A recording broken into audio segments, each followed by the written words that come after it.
Mab Mabuhay mga anak sa Diyos. Konting kaalaman naman tayo this day. Ang hawak ko po ngayon ay lemon.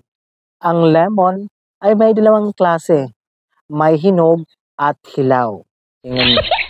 Ang lemon din ay may malaki at maliit. Ngunit, ang lemon na ito ay tumutubo lamang sa lupa dito sa Pilipinas. At marami tayong makukuha ang benepisyo para sa ating katawan sa lemon. Ang lemon ay mayaman at nakakayaman. Mayaman sa vitamin C. Ang lemon ay nakakaganda ng kutis.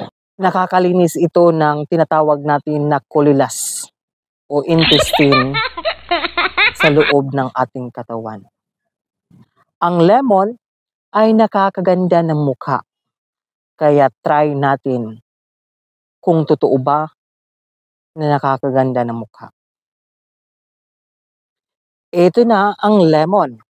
Kaya i-try natin kung nakakaganda ba ng mukha. No, no, no, no, no, no, no.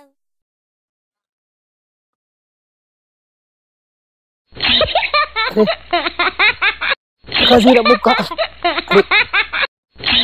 Pero sabi nila, mas maganda daw isuso sa asin. Try natin.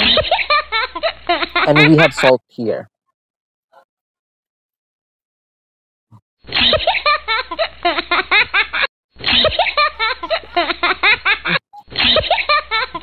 Mike.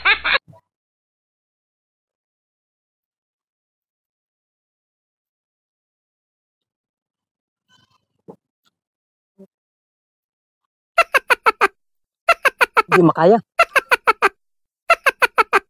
Makasira ng mukha. Aray. Tama na.